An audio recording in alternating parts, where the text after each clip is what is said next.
عموماً جو طبیعت کے ساتھ جو ہے کافی دور بنا ہے، لیکن ماشاء اللہ بہت زبردست ماحول، بڑا زبردست ہے، ایک دم سے لگتا ہے جیسے مریض سے ہاں بڑی ٹھنڈی ٹھنڈی جو ہے نا.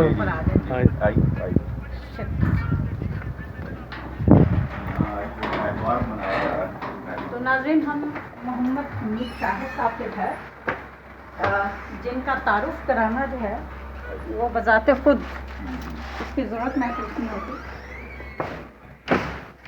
اس لیے کہ ہوا کا تعارف، بہار کا تعارف، بلکہ سارے موسم اس ایک شخصیت میں ہے، تو اس کی تفصیل ہم بتا دیں گے. ذرا ہمیں چھلانگ کی سطح پر جانا. ہاں بیٹھنا تو ظاہر ہے ہمیں وہاں لائبریری میں ہے. اچھا، یہ ہم لائبریری جا رہے ہیں، آپ کو کہیں اندھیرا محسوس ہو تو یہ مت سمجھیے گا کہ ہم کسی سلون وغیرہ میں اتر رہے ہیں.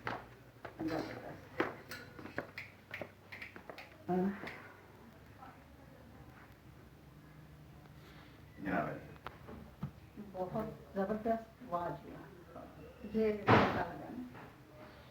ایک ادبی شخصیت، کتنا بھرپور تاثر.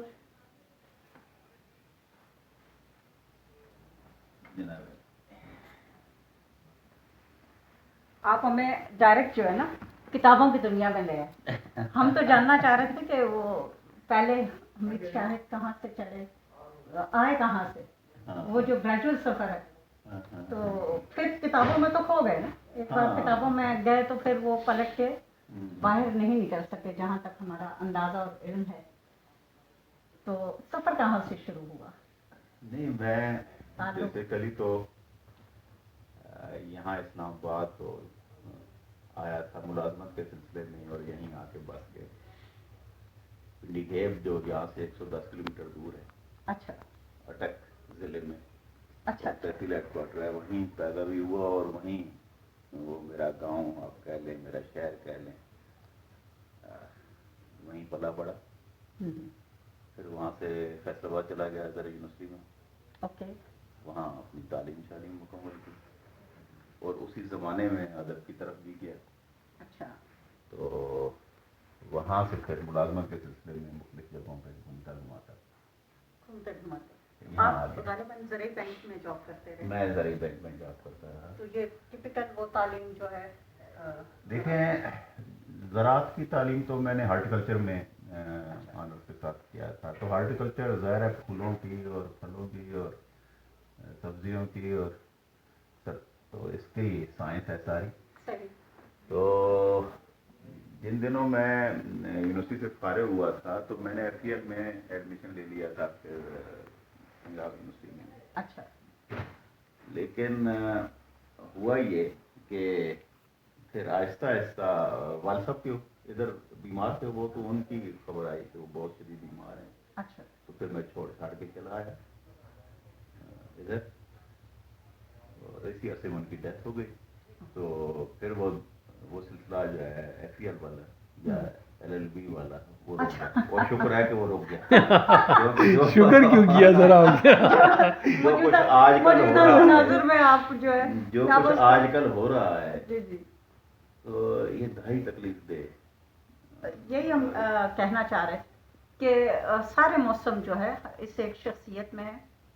جب ان سے ملیں تو پہلا جو تعارف ہوتا ہے وہ ان کی ایک بھرپور زندگی سے بھرپور معصوم مسکراہٹ ہوتی ہے، جو ایک بہار کا پتہ دیتی ہے، ایک سرسبز آدمی کا جو اندر سے خوشگوار ہے. پھر یہ تھوڑا سا سینسٹیوٹی ہو جاتے ہیں کبھی کبھی، تو تب وہ ایک خزاں کا رنگ بھی آ جاتا ہے. نہیں سینسٹیوٹی تھی تو پھر اتنا کام کیا نا. ہاں سینسٹیوٹی کی وجہ سے. تو آج کل ایک گرمی کا موسم، ایک سرد موسم میں وکیلوں کو دیکھ کر ان کا ہوا ہے ایسا ہی. بہت تکلیف دہ ہے وہ، انتہائی تکلیف دہ. اس لیے کہ دیکھیں کل تک ہم تانا دیتے تھے کہ مدرسوں کے اندر آپ ان لوگوں کو ایجوکیٹ کرتے ہیں، جنہیں آپ مذہبی تعلیم دیتے ہیں، تو آپ انہیں ان کے اندر وہ حس بیدار نہیں کرتے جو انسانیت والی ہوتی ہے. نتیجہ یہ ہے کہ وہ طالبان بن جاتے ہیں. تو سوال یہ ہے کہ کیا یہ جدید ترین جو ہمارے تعلیمی ادارے ہیں ان کے اندر سے باہر نکلنے لوگوں کے اندر وہ حصہ آ گئی ہے جو انسانیت والی ہے، کہ وہ ایک ہسپتال کے اوپر جا کے حملہ کر دیتے ہیں اور وہاں جا کے مریضوں کے آکسیجن جو ماسک ہیں وہ اتار دیتے ہیں، وہاں کے آکسیجن کے جو سلنڈر ہیں انہیں پھینک رہے ہوتے ہیں. انتہائی تکلیف دہ بات تو ہے نا کہ مریض مر جاتے ہیں. اچھا پھر کوئی ماننے کے لیے تیار نہیں ہے.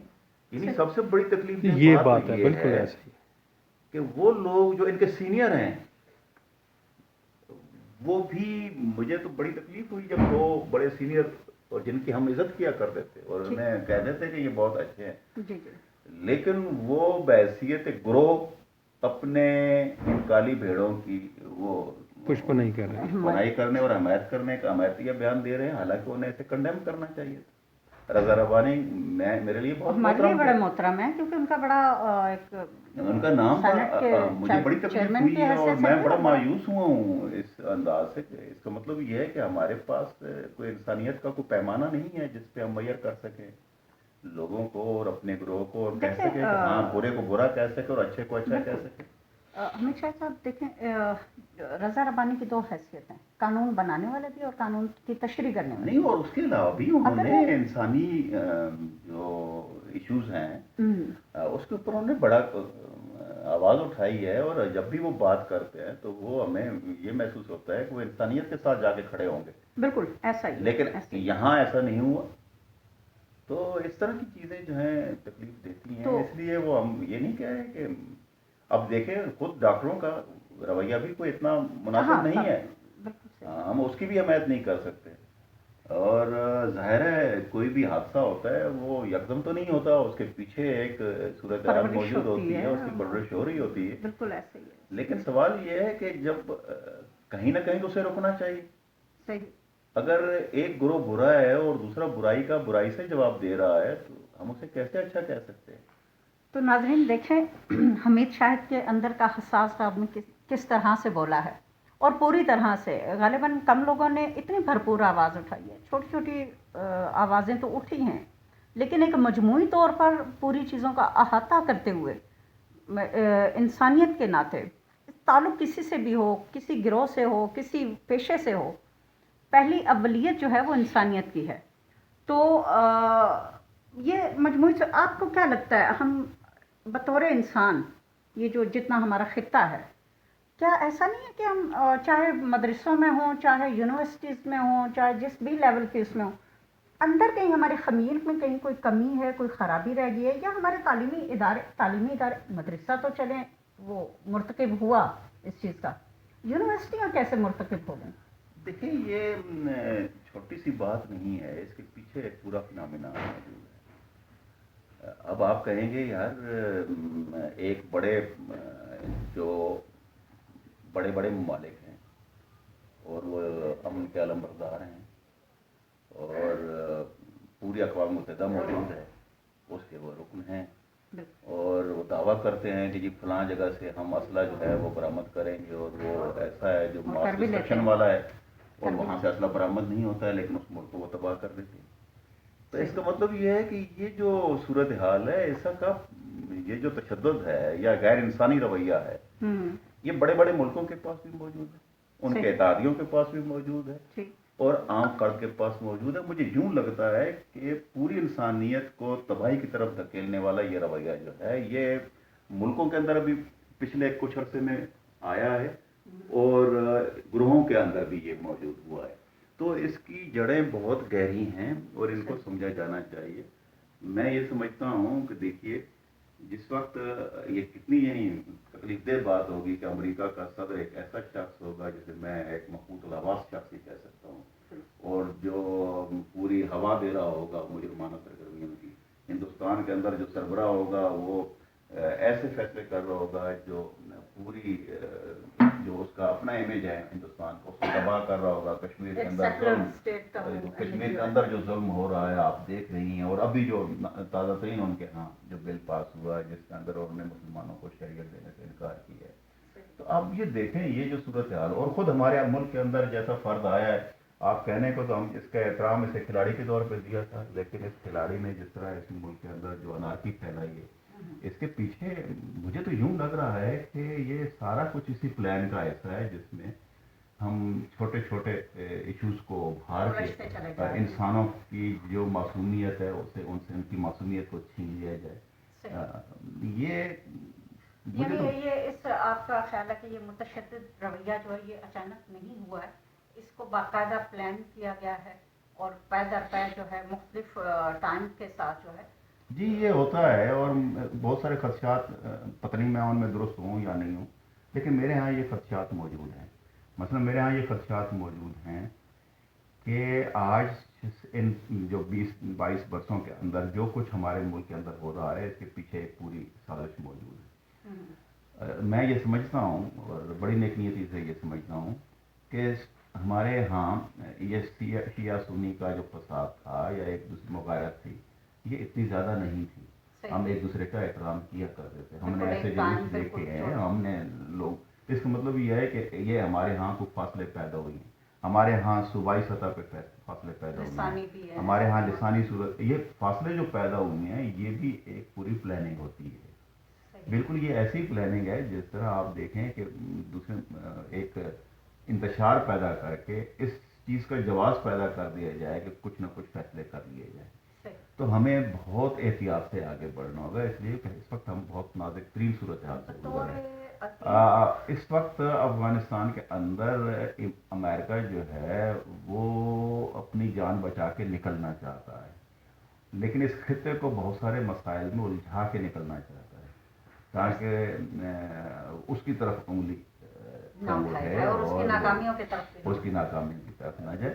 یہ تو خیر ایسی ایشوز ہیں جو پولیٹیکلی آپ سمجھ رہے ہیں.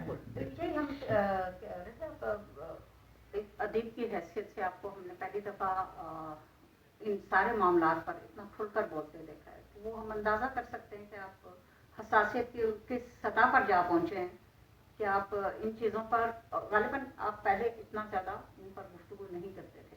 ہاں نہیں، میں مجتنب رہتا ہوں، اور ویسے بھی ادیب یہ تو نہیں ہوتا کہ ادیب ان چیزوں کو دیکھ نہیں رہا ہوتا. جو آپ کی اصلی حیثیت ہوتی ہے، آپ اس کے ساتھ وہی آپ کا اثاثہ ہوتی ہے، اور اسی کی وجہ سے آپ لکھ رہے ہوتے ہیں.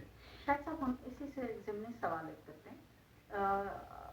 ان ساری سینیریوز میں ادیب بظاہر تو سماج کے اندر سے جو چیزیں ہیں وہ ڈھونڈ رہا ہوتا ہے، اٹھا رہا ہوتا ہے، جو عام نظروں سے اوجھل ہوتی ہیں، تو وہ ان کو ایک افسانوی شکل یا ایک تخلیقی شکل دیتا ہے. تو اس ساری صورتحال میں کیا یہاں پر آ کر پھر وہ والا ایک جو تھا ادب برائے زندگی، اس کی ضرورت کچھ محسوس ہو رہی ہے یا کوئی؟ اچھا میں بھی اس میں ایک ایڈ کر دوں سر. ڈاکٹر نائک نے جو سوال کیا اس میں یہ ایڈ کرنا چاہتا ہوں کہ یہ سارے سینیریو میں آپ کا سوشل میڈیا پہ بھی بیان آیا تھا اور آپ نے بڑے تو دکھ اور تکلیف کا اظہار بھی کیا تھا. آپ کیا سمجھتے ہیں کہ ادیب برادری ہماری جو یہ کمیونٹی کہاں کھڑی ہے؟ دیکھیں، ایک دو چیزیں سمجھنا چاہیے. ادیب اسی معاشرے کے اندر رہتا ہے اور ان چیزوں کو اسی طرح ہی محسوس کرتا ہے جس طرح ایک عام فرد محسوس کر رہا ہوتا ہے. ایک میرا خیال ہے یہ ادیب زیادہ سینسٹیو ہوتا ہے ان چیزوں کے بارے میں، وہ ان چیزوں کو بہت ڈیپتھ میں جا کے دیکھے. یہ اتھلا نہیں ہوتا، ایسا نہیں ہے کہ آپ اسے اوپر سے دیکھیں گے. اور یہی سبب ہے کہ جب اس کی تخلیقات میں یہ چیزیں آتی ہیں تو بہت گہرائی کے ساتھ آتی ہیں اور پورے جواز لے کے وہاں پہ آپ انہیں بیان کرتا ہے. جو ان کا سوال ہے کہ یہ جو ادب برائے زندگی اور ادب برائے ادب والا، میں یہ سمجھتا ہوں یہ بحث بہت پرانی ہو چکی ہے اور ایبسلیوٹ ہو چکی ہے. اب یہ ختم ہو گئی ہے بحث. دیکھیں، ادب ہمیشہ زندگی سے ہی مواد کشید کرتا ہے، لیکن ادیب بہرحال سیاستدان نہیں ہوتا. ادیب کوئی بیانات وغیرہ نہیں دیتا ہے اس طرح. ادیب اپنا ایک رد عمل دے دیتا ہے، ٹھیک ہے، اور کوشش اس کی ہوتی ہے کہ وہ اپنی تخلیقات کے اندر ہی دے، لیکن کبھی کبھی آپ کی چیخ بھی نکل جاتی ہے اور ایسی صورتحال ہوتی ہے. ظاہر ہے وہ بحیثیت انسان آپ اس چیخ پہ قابو کرنے کے قابل نہیں ہوتے ہیں.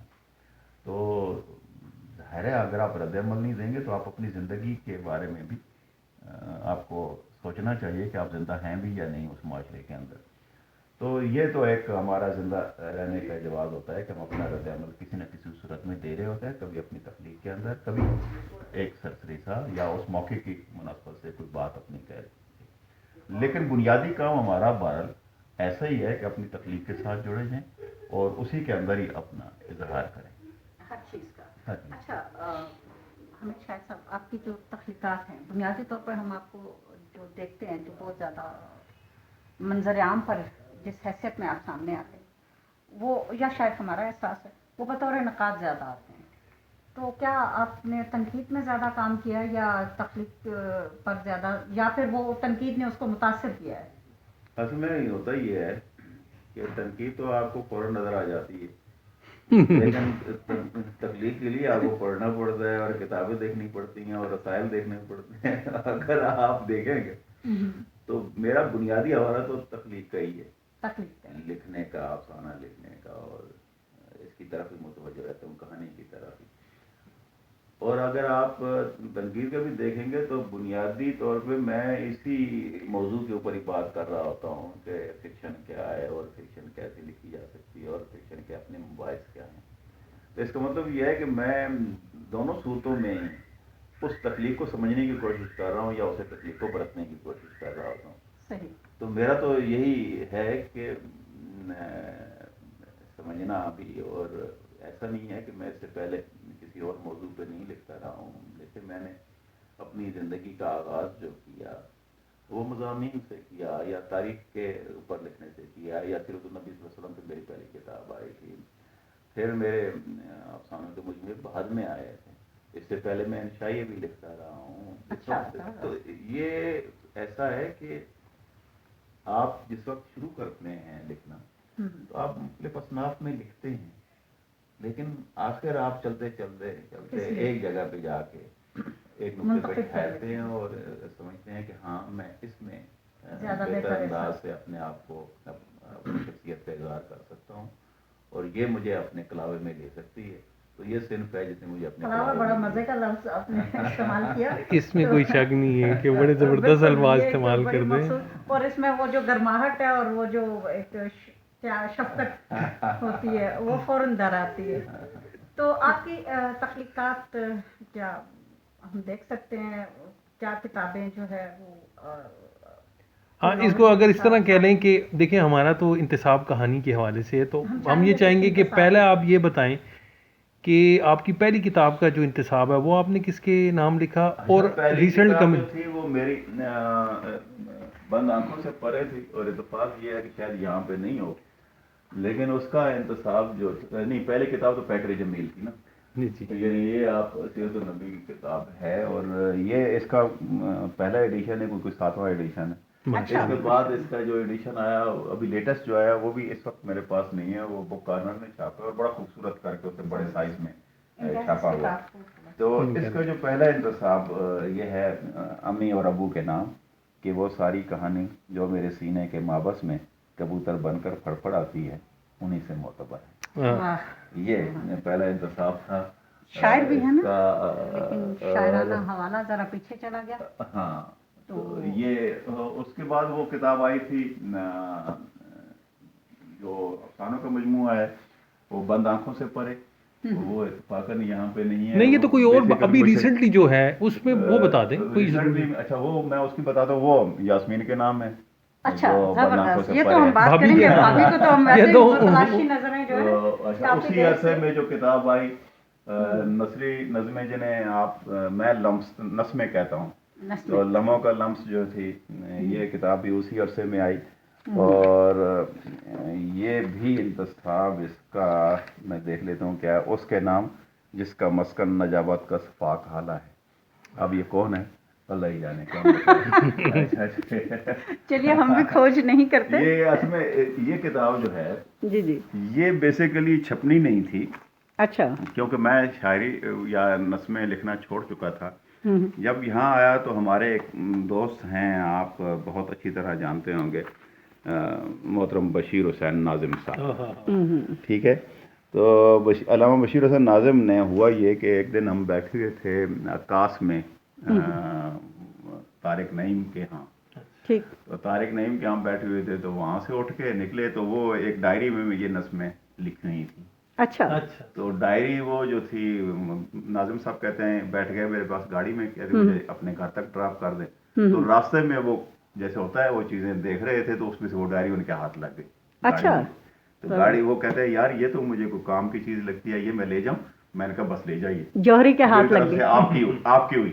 اچھا وہ تو اس لیے کہ میں تو لکھنا چھوڑ چکا تھا. تو میں نے کہا چلیں اب ان کے تو لے جائیں.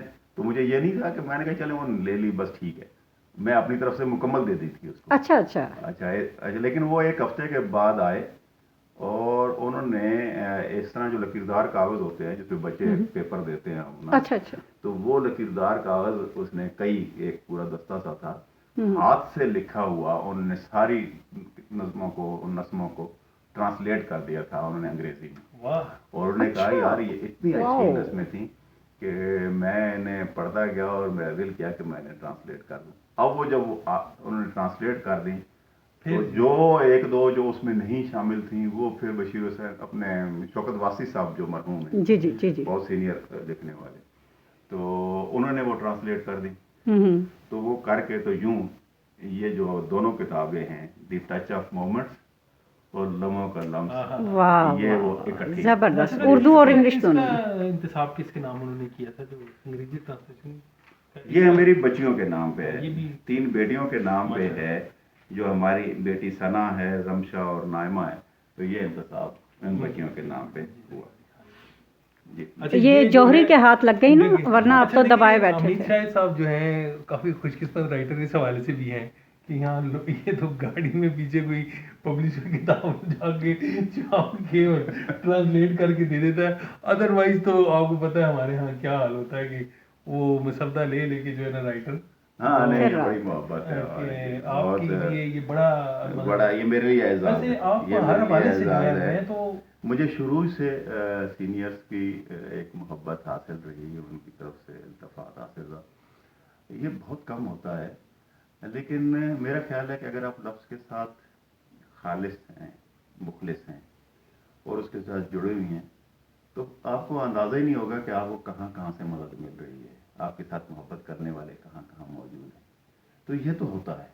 میں یہاں پہ ہوں، آپ اندازہ کیجئے میرے جو پہلی کتاب آئی افسانوں کا مجموعہ برنام خود سے پڑھے، اس میں ممتاز مفتی صاحب کا فلیپ موجود ہے.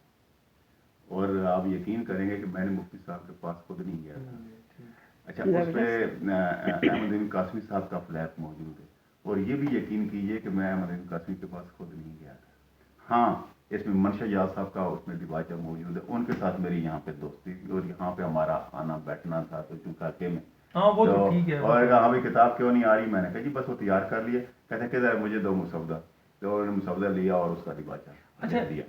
اب یہ دیکھیے یہ جو تھے مفتی صاحب کے پاس ہمارے دوست ہیں محبوب ظفر، وہ لے کے گئے تھے کتاب. اچھا. اور لکھا اور وہ ہی لے کے گئے تھے پبلشر کے پاس لاہور میں کتاب. میں پبلشر کے پاس بھی نہیں گیا تھا، تو میں پبلشر کے حوالے کیا اور پبلشر نے مجھے فون کیا جی وہ آپ کی کتاب کا جو ایک اور فلیپ جو ہے وہ میں نے قاسمی صاحب سے لکھوا لی ہے، تو آپ کو کاپی بھیج دوں. میں نے کہا جی ضرور بھیج دوں.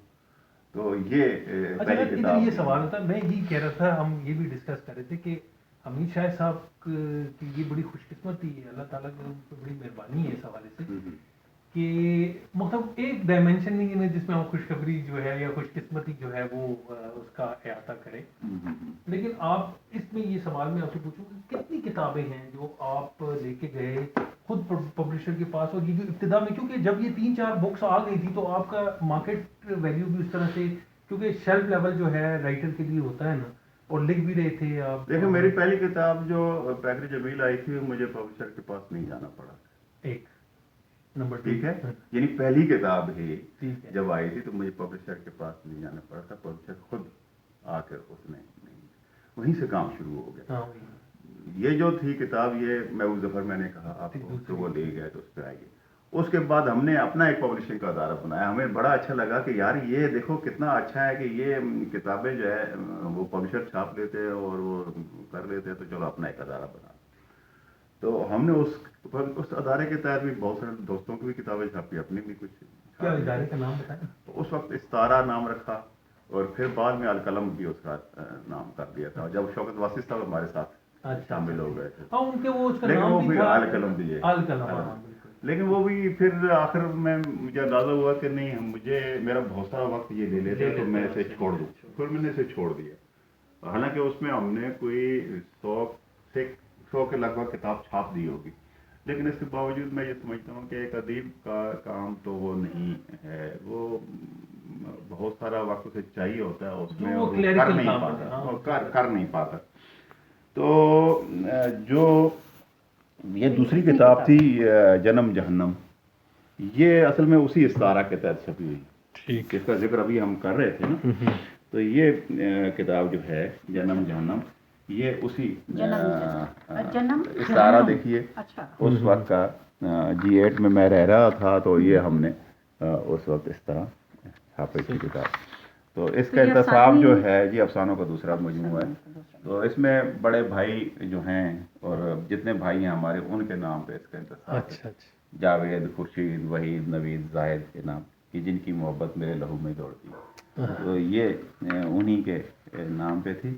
اور اللہ کا شکر ہے کہ یہ پہلی یہ دونوں کتابیں آتے ہی میں یہ سمجھتا ہوں کہ جو میری شناخت کا پروسیس ہے نا وہ تقریباً وہ ہوگی بالکل ایسے ہی. اچھا آپ کی شناخت کے دونوں حوالے تھے نا، ایک تو کتابوں کی پبلشنگ کے حوالے سے، دوسرا آپ کا ادبی محافل میں جو آپ تنقیدی مضامین پڑھتے تھے. میں ان دنوں منشد صاحب تھے اور وہ افراد تو موجود نہیں ہوتے تھے.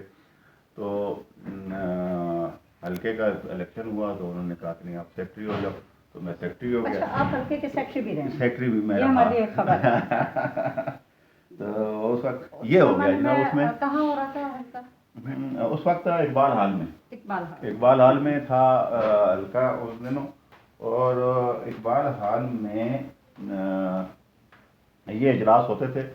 آپ دیکھیں اس کا جو ایک آخری اجلاس جو میرے ذہن میں آتا ہے، جو اہم اجلاس ہے، وہ یہ تھے کہ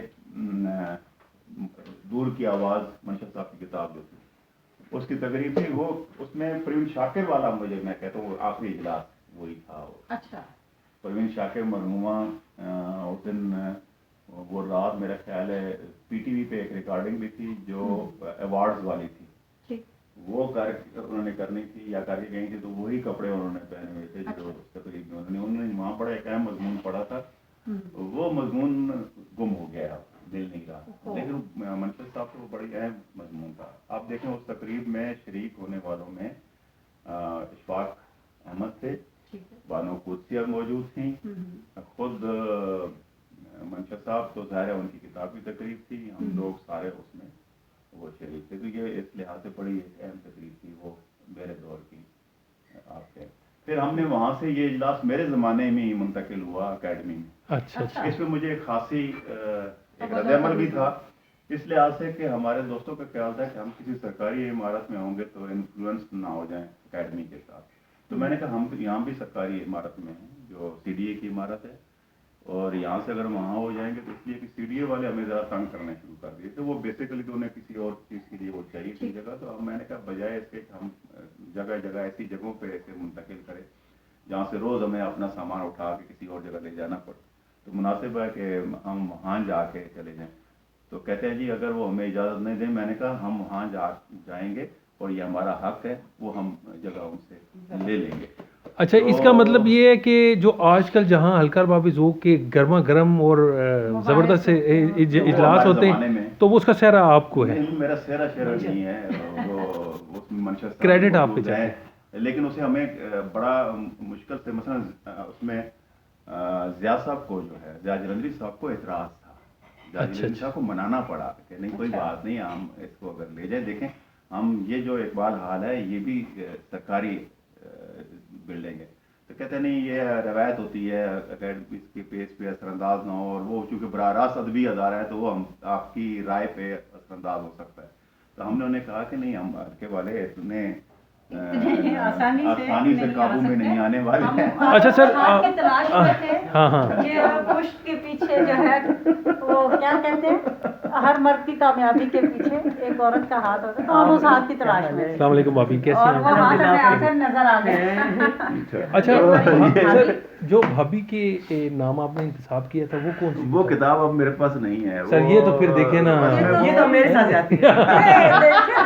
میں نے کہا نا وہ کتاب جو ہے وہ گئی ہوئی ہے، جو تھیسس لڑکے کرتے ہیں نا تو انہوں نے لی ہے، تو وہ ابھی تک واپس نہیں آئی.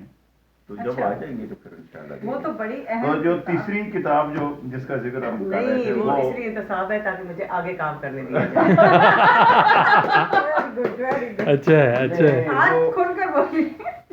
نہیں اس میں کوئی شک نہیں, اس انتصاب سے پہلے بھی اور اس بڑی انتصاب بات ہے. کے بعد بھی ہم نے اس کی طرف سے یاسمین کی طرف سے جتنا تعاون مجھے حاصل رہا ہے شاید ہی اس کا شکریہ بھی یا شکر گزاری کر سکوں, وہ اپنی جگہ پہ ایک بات ہے.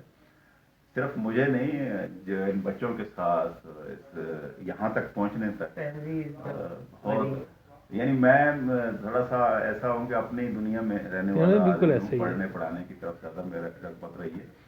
اور ایک یاسمین تھی جو مسلسل ادبی شوقن کو مجھے برداشت گھر کرتی والوں کے ساتھ بھی ان کے سامنے بھی شرمندہ نہیں ہونے دیا. آپ نے بھائی, ہماری بڑی فیملی ہے, بہت بڑی. دیکھیں میرے 7 بھائی ہیں, بہنیں ہیں, ان کے جو ہے 7 بھائی بہنیں ہیں. اچھا وہ فیملی اتنی بڑی ہے کہ اس میں کچھ نہ کچھ ہو رہا ہوتا ہے. یعنی اس وقت بھی آج بھی کچھ نہ کہیں تقریب ہوگی یا کہیں نہ کچھ, یعنی ہر وقت کچھ نہ کچھ یہاں چل رہا ہوتا ہے. تو ایسی صورت میں بڑا مشکل ہو جاتا ہے کہ آدمی آپ یکسوئی کے ساتھ اپنے کام کے ساتھ. بالکل. تو یہ بہت سارے محاذ جو ہیں ان پہ یہ ڈٹی رہتی ہیں. جو ہے آپ آرمی میں کہ محاذ پہ گٹی سٹی رہتی ہے. لیکن یہ ایک بات ہمیشہ صاحب, میں نے آپ کی خوش قسمتیوں کا ذکر کیا ہے, یہ بھی ایک بہت بڑی خوش قسمتی آپ کے حصے میں آئی ہے, اور وہ نظر بھی آتی ہے کہ آپ کا جس طریقے سے یکسوئی سے ہو کے کام کرنا نا, اس میں جو ہے وہ نظر آتی ہے نا. ایک ادیب جو ہے ان کے لیے ماحول وسیلے بنا دیتی ہے, وسیلے بنا دیتی ہے. ہم نے یاسمین کا وہ روپ اور وہ آنسو دیکھے ہوئے ہیں. جب ہم کسی جگہ بیٹھے ہوئے تھے تو یہ تذکرہ کر رہی تھی کہ بڑی محنت سے شاہد صاحب نے ایک افسانہ لکھا اور کمپیوٹر پہ اس کو سارا وہ کمپلیٹ کیا, اور کسی وجہ سے وہ کمپیوٹر کی اسکرین سے غائب ہو گیا.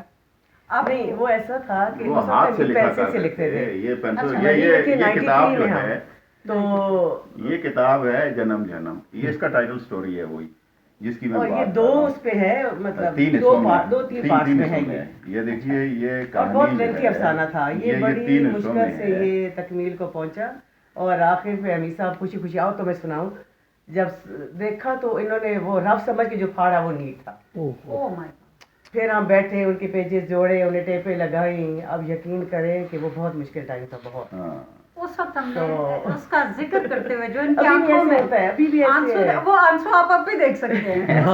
ایک جذباتی وابستگی. یہ نہیں, افسانہ اصل میں ان کی طبیعت پہ بہت اثر کرتا ہے. جب خوشی کا ہوتا ہے تو بہت سرشاری اور اس طرح, لیکن جیسے وہ ہے مرغزار, اس میں سب موت کے حوالے سے افسانے ہیں. وہ بہت دکھ لیے ہوئے ہیں, بہت زیادہ, بہت زیادہ. اچھا بھابھی, جب آپ کے نام ہے یہ مرغزار, اس افسانوں کا یہ میرا تیسرا مجموعہ ہے. ٹھیک ہے, اس میں سب اس میں یہ بیسیکلی تو اس میں 9/11 کے جو صورتحال ہے اس کے بعد کی صورتحال تقریباً اس کتاب میں آئی ہے.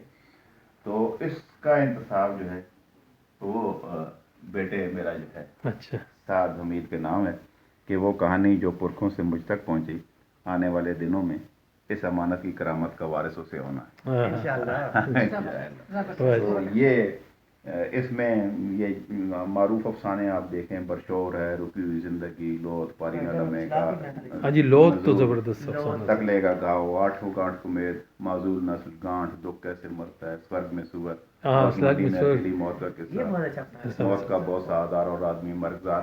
تو یہ اس میں موت کا بہت زیادہ اچھا, میں ایک سوال, مجموعے اب تک افسانوی میرے 5 افسانوں کے مجموعے جو ہیں, 5 افسانوں, اور ناول ہے, مٹی آدم کھاتی ہے, اور اس طرح آپ اپنی پوزیشن پہ رہیں, سیرت پر کتابیں. اچھا, اور تنقید کے حوالے سے آپ کا کیا کام, کتنا جو ہے کتابی شکل میں یا؟ دیکھیں, تنقید میں پہلی کتاب تو آئی تھی ادبی تنازعات, ہمارے دوست تھے رؤوف امیر, بالکل صحیح. تو اچھا, میری ارادہ تو اس وقت تھا بھی نہیں کہ میں تنقید آپ والے اپنی مضامین پوزیشن کو پہ اکٹھا کروں, لیکن وہ شروع ہو گیا کام. تو وہ کتابیں ظاہر ہے انہوں نے بہت سارے مضامین اس میں اکٹھے کیے, اور اکٹھے کرنے کے بعد انہیں شاید میری پہلی کتاب آپ کہیں تنقید کے. پھر اس کے بعد دوسری جو کتاب آئی وہ صرف فکشن کی تنقید تھی, افسانے کی تنقید. وہ تھی جسے نیشنل بک فاؤنڈیشن نے چھاپا، جی جی نکال لیں. وہ اگر یہاں سامنے ہو تو میں اس کو دیکھ لیتا ہوں. مجھے لگتا ہے کہ یہاں وہ سامنے نہیں، اوپر پڑی ہیں کتابیں، اوپر پڑی ہیں وہ. دیکھ لیں دیکھ لیں. ہاں، یہ آپ ناظرین دیکھ سکتے ہیں کہ یہ پوری لائبریری کا ایک حصہ ادھر. تو ہم حیران ہیں کہ جب یہ اس جنت میں آتے ہوں گے تو بھابھی نے یہاں سے واپس کیسے بہت نکالتی یہ ہوں گی؟ نیچے اس کا جو یہ ایڈیشن ہے یہ تو بہت نیچے پڑا ہوا ہے، اچھا اور کچھ کتابیں اس کے اصل میں اوپر پڑی ہے جو انہوں نے نیشنل بک فاؤنڈیشن والوں نے چھاپی. وہ یہاں نہیں، ہاں یہ مجھے نظر آ گئی. یہ جو انڈیا سے چھپی ہے کتاب، اس کا ایک ایڈیشن، تو وہ والا یہ سامنے موجود ہے. تو یہ کتاب دوسری تھی جو میرے افسانوں کا دوسرا مجموعہ تھا. یہ تو براؤن بکس نئی دہلی نے چھاپی، جو یہ وہ ایڈیشن ہے. اسی طرح جو تیسرا کتاب، تیسری آپ کہہ لیں تنقید کی کتاب تھی، وہ کہانی اور یوسا سے معاملہ. کہانی اور یوسا سے معاملہ، ماریو ورگس یوسا جو ہمارے معروف فکشن رائٹر ہیں جنہیں نوبل پرائز ملا تھا. اچھا. تو بیسیکلی یہ کتاب جو تھی وہ یوں تھی کہ ان کی ایک کتاب ہے ماریو ورگس یوسا کی، letters to a young novelist. تو اس کی ٹرانسلیشن کر رہے تھے ان دنوں ہمارے بہت معروف لکھنے والے میمن صاحب.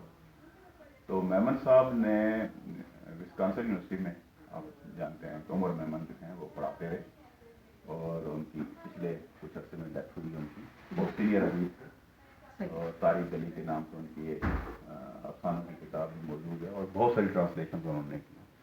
تو وہ ٹرانسلیشن کر رہے تھے، تو ساتھ ہی ساتھ یہاں سمبل میں چھپ رہے تھے. تو ہمارا مکالمہ اس موضوع کے اوپر شروع ہو گیا. اچھا. کہ جو ماریو ورگس یوسا کا نقطہ نظر ہے اس کے بارے میں، اور جو ہماری اپنی اردو کی صورتحال ہے اس کا موازنہ بھی، اور ترجمہ کیسا ہے کیسا نہیں ہے، اس میں کیا ہونا چاہیے، اس کے اوپر ہمارا ایک مکالمہ شروع ہو گیا محمد عمر میمن کے ساتھ. اچھا. تو وہ جو مکالمہ ہے بنیادی طور پہ وہ اس کتاب میں ہے، جو کہانی اور یوسا سے معاملہ ہے. تو جنہیں فکشن پڑھنا ہو لکھنا ہو تو ان کے سمجھنے کے لیے وہ بہت اہم کتاب نہیں ہے. پھر اس کے بعد تنقید کی ایک اور کتاب آئی، فکشن کے نئے مباحث، اور وہ بھی کتابیں یہ پڑھی ہیں اوپر اصل میں کچھ اکٹھی. اگر ہم جب اوپر گئے تو ہم کتابیں دیکھ لیں گے. تو اس طرح سلسلہ چل پڑا تنقید کی کتابوں کا بھی. اور یہ بھی ایسا ایک اور ہے، راشد میرا جی فیض، نایاب ہے ہم.